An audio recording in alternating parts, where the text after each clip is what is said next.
और चलिए रुक कर लेते हैं सुपरफास्ट खबरों का।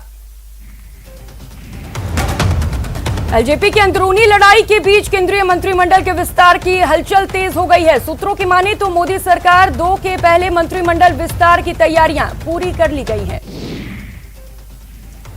पश्चिम बंगाल के राज्यपाल जगदीप धनखड़ ने आज दोबारा केंद्रीय गृह मंत्री अमित शाह से मुलाकात की। माना जा रहा है कि दोनों नेताओं के बीच बंगाल के मौजूदा हालात और कानून व्यवस्था की स्थिति पर चर्चा हुई है।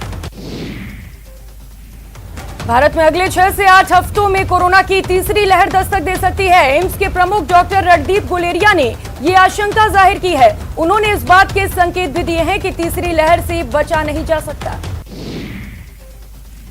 कोरोना की तीसरी लहर को लेकर सेना अलर्ट हो गई है। नसीराबाद छावनी से आर्मी की एक टीम भीलवाड़ा पहुंची। टीम ने महात्मा गांधी अस्पताल में ऑक्सीजन सिलेंडर का मेंटेनेंस और सप्लाई चेक किया।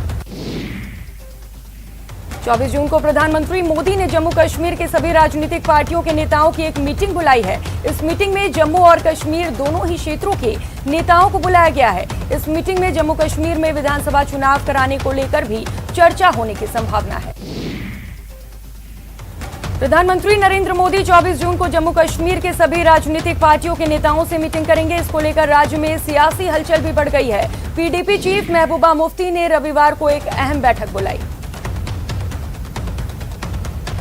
पंजाब के सीएम कैप्टन अमरिंदर सिंह ने चंडीगढ़ में मिल्खा सिंह को श्रद्धांजलि दी। सीएम ने फ्लाइंग सिख मिल्खा सिंह के आवास पर जाकर उनके अंतिम दर्शन किए। पूर्व भारतीय लीजेंड स्प्रिंटर मिल्खा सिंह का कोरोना की वजह से शुक्रवार रात 11:30 बजे निधन हो गया। वे 91 साल के थे। प्रधानमंत्री ने कहा कि हमने एक शानदार खिलाड़ी खो दिया। लीजेंड स्प्रिंटर मिल्खा सिंह के निधन पर पीएम ने दुख जताया है। उन्होंने कहा कि हमने एक महान खिलाड़ी को खो दिया है। राष्ट्रपति रामनाथ कोविंद, केंद्रीय गृह मंत्री अमित शाह और मुख्यमंत्री अशोक गहलोत ने भी उन्हें श्रद्धांजलि दी। फरहान ने मिल्खा सिंह के साथ अपनी फोटो शेयर कर लिखा, सबसे प्यारे मिल्खा जी, मेरा एक हिस्सा अब भी ये मानने को तैयार नहीं कि अब आप हमारे बीच नहीं।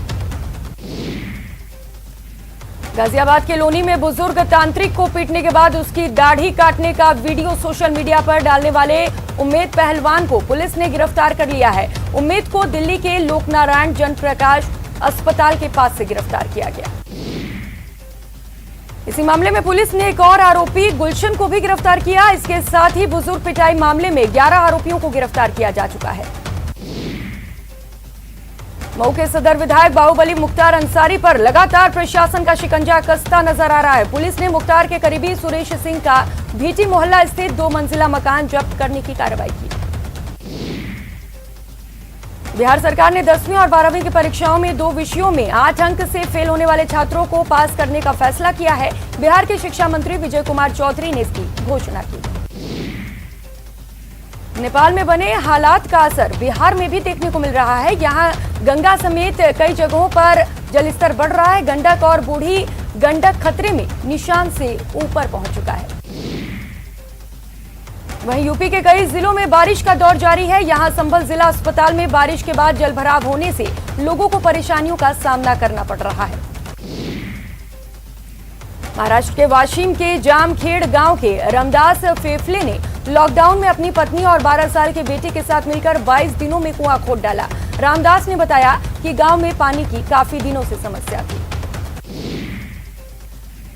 सीएम अशोक गहलोत ने मुंबई में फेक वैक्सीनेशन ड्राइव चलाने की खबरों पर चिंता जताई है। उन्होंने ट्वीट किया कि केंद्र को अध्यादेश लाकर ऐसे अपराधियों को आजीवन कारावास का प्रावधान करना चाहिए। इसके साथ ही सीएम ने ट्वीट किया कि केंद्र सरकार ये सुनिश्चित करे कि कोई निजी अस्पताल भी वैक्सीन खरीदे तो सरकार के जरिए खरीदे ताकि विश्वसनीयता बनी रहे। राज्यसभा सांसद डॉक्टर किरोड़ी लाल मीणा के अचानक मुख्यमंत्री आवास पहुंचने से हड़कंप की स्थिति बन गई। प्रदेश के विभिन्न जिलों के कुछ अनाथ बच्चों को इस साथ लेकर पहुंचे डॉक्टर मीणा के मुख्यमंत्री निवास के बाहर पहुंचकर धरने पर बैठ गए। इस दौरान उनके साथ आए बच्चों ने अपने हाथों में मांगों से जुड़ी तख्तियां पकड़ी हुई थी। दरअसल डॉक्टर मीणा की मांग है कि राज्य सरकार ने हाल ही में जिस मुख्यमंत्री कोरोना बाल कल्याण योजना की घोषणा की है, उसी तर्ज पर प्रदेश के अन्य अनाथ बच्चों की भी सुध लेकर उन्हें भी आर्थिक संबल दिया जाए। मीणा के सीएम हाउस पहुंचने के कुछ देर बाद ही सरकार की तरफ से बातचीत के लिए परिवहन मंत्री प्रताप सिंह खाचरियावास भी पहुंच गए। इस दौरान खाचरियावास ने डॉक्टर मीणा से सीएम हाउस के बाहर ही सभी के मौजूदगी में वार्ता कर उचित कार्यवाही का आश्वासन दिया। कोटा बूंदी के सांसद ओम बिरला का लोकसभा स्पीकर के रूप में 2 साल का ऐतिहासिक कार्यकाल पूरा होने पर समर्थकों में खुशी की लहर है। समर्थकों ने कोरोना काल के जरूरतमंदों की मदद करके इस खुशी का इजहार किया। यूपीएससी की तर्ज पर आरपीएससी की भर्ती प्रक्रिया को सुदृढ़ बनाने की कमेटी बनाई गई है। वीसी के जरिए हुई इस बैठक की अध्यक्षता एमएल कुमावत ने की। राज्यसभा सांसद डॉक्टर किरोड़ी लाल मीणा ने दौसा में सचिन पायलट मामले को लेकर बड़ा बयान दिया है। मीणा ने कहा कि स्वाभिमान आदमी को इतना अपमान नहीं सहना चाहिए, ऐसे में सचिन पायलट को जल्द ही कुछ निर्णय लेना चाहिए। बीजेपी सांसद तेजस कौर मीणा ने कहा है कि कांग्रेस की आंतरिक कलह के कारण प्रदेश में विकास कार्य प्रभावित हो रहा है। ऐसे में दलगत राजनीति से ऊपर उठकर जनप्रतिनिधियों को विकास कार्यों पर ध्यान देना चाहिए।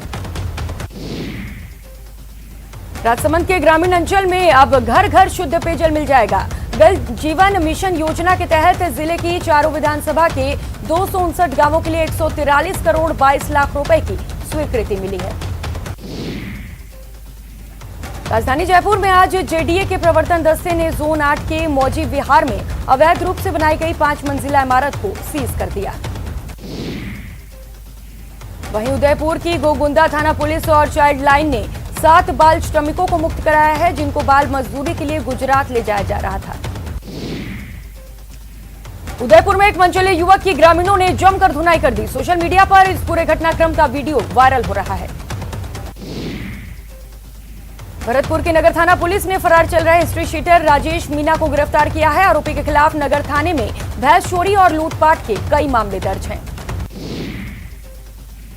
भरतपुर की हलौना पुलिस ने जयपुर आगरा एनएच पर नाकाबंदी के दौरान अवैध शराब की लदी कार सहित शराब तस्कर को गिरफ्तार किया। कार से 42 पेटी देसी शराब जब्त की गई। श्रीगंगानगर की हिंदूनकोट थाना पुलिस ने फरार चल रहे इनामी बदमाश को सोना सिंह उर्फ मुन्ना को गिरफ्तार किया है। साथ ही उसके पास से अवैध देसी पिस्तौल भी बरामद की। जयपुर इंटरनेशनल एयरपोर्ट पर कस्टम विभाग ने 351 ग्राम तस्करी का सोना पकड़ा है। पकड़े गए सोने की कीमत अंतर्राष्ट्रीय बाजार में 17,25,000 रुपए बताई गई। झालावाड़ जिले के दांगीपुरा थाने के गोगड़ी गांव में जमीन विवाद को लेकर 2 पक्ष भिड़ गए। इस दौरान एक गुट ने फायरिंग कर दी, जिसमें 2 लोग गंभीर रूप से घायल हो गए। कोटा के तलवंडी इलाके की पानी की टंकी पर आज पारिवारिक विवाद के चलते मां बेटे टंकी पर चढ़ गए। टंकी पर मां बेटे के चढ़ने की सूचना मिलते ही मौके पर पुलिस के अधिकारी जवाहर नगर थाना पुलिस पहुंचे और समझाइश के बाद उनको नीचे उतारा। जैसलमेर के कानोद में बिजली कटौती से परेशान एक युवक टावर पर चढ़ गया।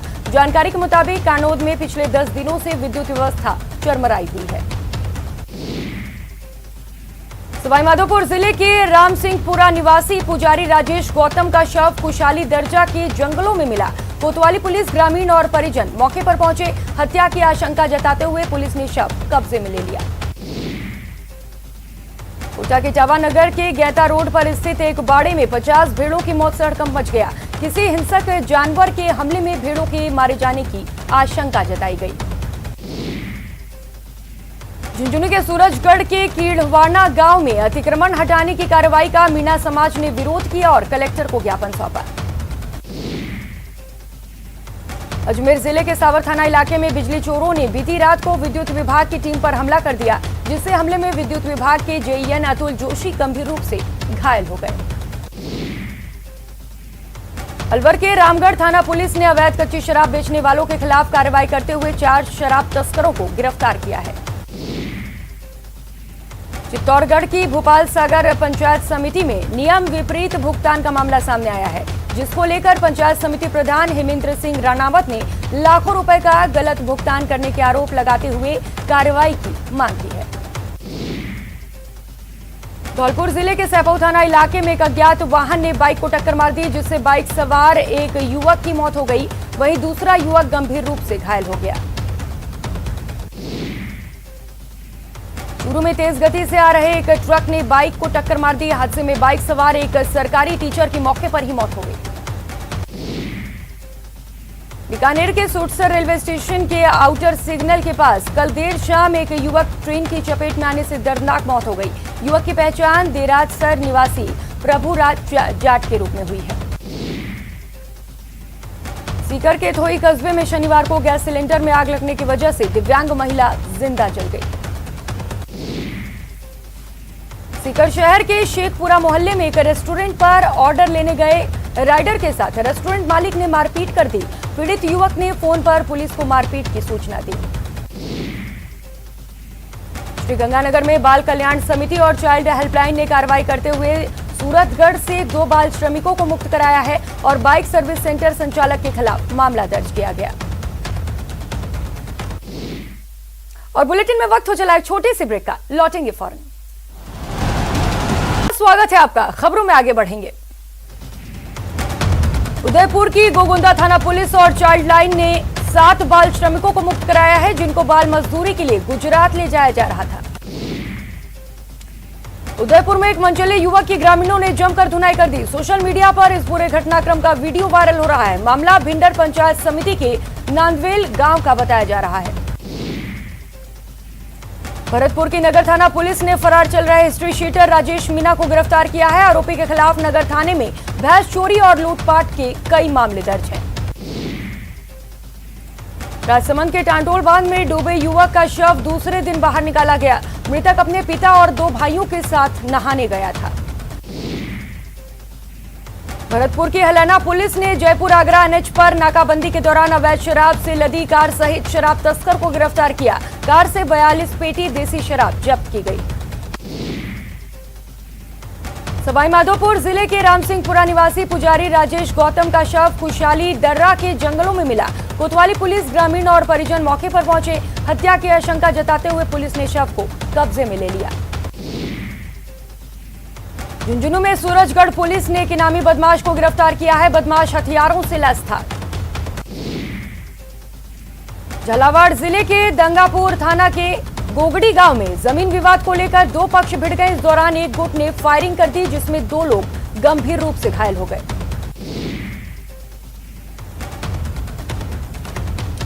कोटा ग्रामीण की कनवास थाना पुलिस ने बड़ी कार्रवाई करते हुए प्राचीन शिव मंदिर से शिवलिंग की चोरी की वारदात का चंद घंटों में पर्दाफाश कर दिया। पुलिस ने आरोपी को गिरफ्तार कर उनके कब्जे से शिवलिंग बरामद कर ली। डूंगरपुर शहर में एचपी गैस एजेंसी के ऑफिस में मारपीट के मामले में पीड़ित मैनेजर ने पुलिस की कार्यशैली पर सवाल खड़े करते हुए गंभीर आरोप लगाए हैं और मामले में पीड़ित ने एसएसपी को पारिवारिक सौंपकर न्याय की मांग की है। दौसा के लालसोट जयपुर बाईपास पुलिया के पास 2 ट्रकों में जोरदार भिड़ंत हो गया। इस हादसे में एक ट्रक चालक की मौके पर ही मौत हो गई। जयपुर में श्यामनगर थाना इलाके में तीसरी मंजिल से गिरने से व्यक्ति की मौत हो गई। श्यामनगर पुलिस ने मौके पर पहुंची और मामले की जांच शुरू कर दी। पिछले 24 घंटे में देश में कोरोना के 60,753 नए मामले सामने आए हैं, तो वहीं 57,000 से ज्यादा मरीज ठीक हुए हैं। वडोदरा में कोरोना संक्रमण की रफ्तार लगातार कम हो रही है। पिछले 24 घंटे में 150 केस सामने आए हैं, जबकि 9 मरीजों की मौत हो गई है। प्रदेश में इस वक्त 4,000 से कम एक्टिव केस हैं। कोटा में कोरोना पॉजिटिव मरीजों के साथ साथ मौत के आंकड़ों में भी ब्रेक लग गया है। पिछले 2 दिनों में कोरोना से एक भी मरीज की मौत की पुष्टि नहीं हुई है। प्रदेश सरकार के सूचना और जनसंपर्क विभाग के कार्मिकों के लिए आज शासन सचिवालय में वैक्सीनेशन कैंप आयोजित हुआ। टोंक में चिकित्सा विभाग और कलेक्टर की मेहनत रंग ला रही है। बनेठा पीएचसी में देर रात कोरोना वैक्सीन का शिविर लगाकर शुक्रवार रात 8 बजे से 10:30 बजे तक 100 लोगों को वैक्सीन लगाई गई। कोविड गाइडलाइन का पालन करवाने के लिए प्रतापगढ़ में क्विक रिस्पांस टीम और पुलिस के जवानों ने शहर के बाजारों में पैदल मार्च किया। इस दौरान गाइडलाइन का उल्लंघन करने वाले व्यापारियों के खिलाफ कार्रवाई की गई। प्रदेश सहित जिले में कोरोना वैक्सीन की कमी के चलते जिले में 3 दिन से टीकाकरण का काम बंद था। आज जिला वैक्सीन भंडार को 7100 वैक्सीन मिली है। कोरोना की दूसरी लहर में सबसे ज्यादा असर छोटे व्यापारियों पर पड़ा। परमाणु नगरी में हेयर ड्रेसर की दुकानें बंद रहने पर सैन समाज के लोगों के सामने रोजी रोटी का संकट गहरा गया। केशकल्ला जैसलमेर के जिलाध्यक्ष राजू सैन ने राज्य सरकार के सैन समाज को आर्थिक पैकेज देने की मांग की है। कई दुकानदारों के लॉकडाउन में बंद दुकानों का किराया भी देने में आर्थिक संकट का सामना करना पड़ रहा है। कोरोना संक्रमण की रफ्तार भले ही कम हो गई हो, लेकिन उदयपुर के ग्रामीण इलाकों में अभी तक सतर्कता बरती जा रही है। शहर के मानवाखेड़ा के हाइफ्लोराइड का छिड़काव किया गया। मेवाड़ किसान संघर्ष समिति के सहयोग से हाइफ्लोराइड का छिड़काव हुआ। भरतपुर में कोरोना का कोई मामला सामने नहीं आया, लेकिन खतरा भी टला नहीं है। संभाग के सबसे बड़े अस्पताल में गाइडलाइन की जमकर धज्जियां उड़ाई गई। अस्पताल में ओपीडी काउंटर पर सैकड़ों की संख्या में भीड़ देखी गई। कोरोना संक्रमण के इस दौर में संपत्ति क्रय विक्रय पर भी बड़ा असर देखने को मिला। उदयपुर की बात करें तो अप्रैल और मई महीने में रजिस्ट्री कार्यालय को महज 45 और 35% लक्ष्य प्राप्त हुआ। इस बुलेटिन में फिलहाल इतना ही। खबरों का सिलसिला लगातार जारी है। आप बने रहिए हमारे साथ। नमस्कार।